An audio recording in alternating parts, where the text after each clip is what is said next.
My name is Nidhi Dholakia. I'm a clinical psychologist and the clinical lead for CYP IAPT in Bexley. And the course I did was the CBT Supervisors course. I think the best thing was the Supervision of Supervision group in our modality group, so with other CBT supervisors, because there was a mix of, all of us being together, all of the supervisors, and then supervision of supervision. So I think it was really helpful to go through our video clips and bring dilemmas about specific supervision issues. And Sophie was brilliant as a supervisor, and just learning from others as well was really helpful. I think, this is personally to me, my role was quite broad, so at times it felt like I didn't really have time to, I did have backfill, but that was 2 days backfill for the whole of the clinical lead for CYP IAPT rather than the supervision. So at times, whilst I found the supervision course really helpful, I didn't think I always had enough time to be able to use it in the way that I would have liked to.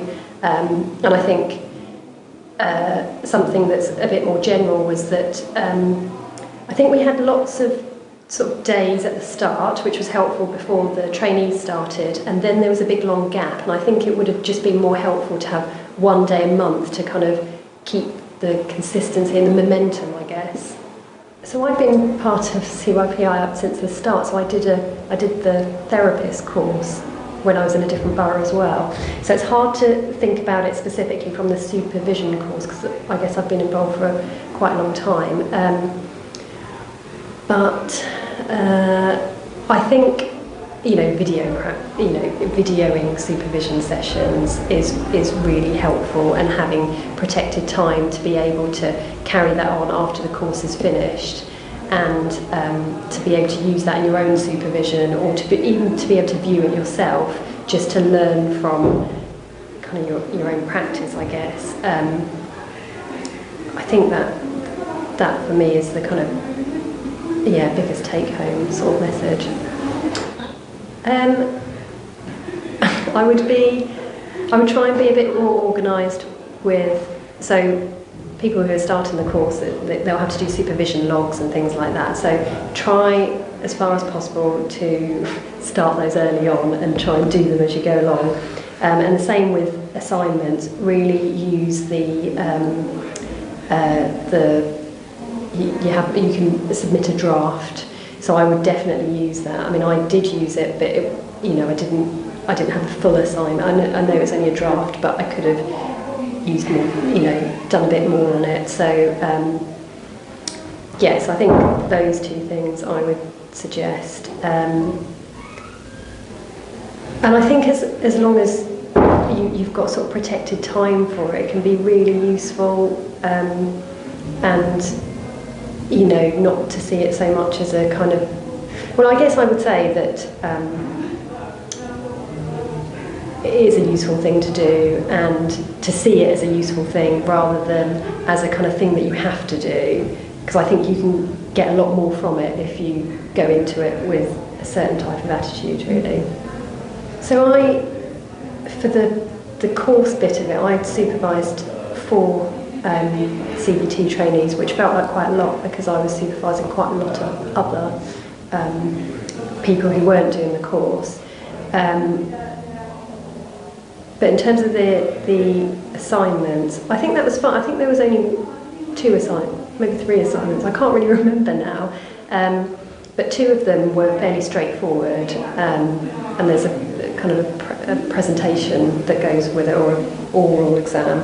And one of them is more lengthy, and that needs more time. It's not in until something like October or something like that. But I would suggest start doing your research, start looking into papers and things like that earlier on, definitely, because then you don't have a mad rush at the end, which I sort of did. And definitely use the draft submission, because if you've done the bulk of it by August, then actually you don't have so much to do when you have to hand it in. So it didn't seem too heavy assignment-wise, and it was kind of nearer the end, which I think was really good, that it definitely suited me. No, I think the collaborative are really helpful, and Duncan and Alex are always, what I found helpful is when they come to the service and, you know, join an away day or do enhanced supervision training and things like that. So I think that's been really helpful. I think events like this are lovely, actually, and you know, you don't get things like this ever. And I know it's hard for people to make the time because people are really overloaded. But I guess it's nice to have a nice message and a bit of a celebration, because there's not very much of that generally around. You know, it feels hard in CAMS, even though this is a really good time to be in CAMS because of all the, you know, it's on the agenda a lot more, and there's more funding and more thinking, which is great. But it's still, I think locally, it still feels hard at times. So no, I think the collaborative are doing a really good job. I think, you know, like I said, I've done the therapist course a few years ago, and now I've done the supervisor course, and I think, you know, at times it's difficult to manage, you know, your work and your training, and, you know, it can feel really difficult times, or it might not feel relevant. But I think ultimately they are really good courses to go on, and, you know, I think they're very relevant to the work as well, and it's quite nice to be in uni every so often, you know, on the therapist course 2 days a week, and to be paid to do that. But I really feel like it's you know, helped me in my role, so helped me professionally, and you know, I've taken a lot from it. So I would, if you're not sure about whether to do it or not, you know, talk to people that have been on the course, and I personally would encourage it, because I don't think it could be a bad thing, really.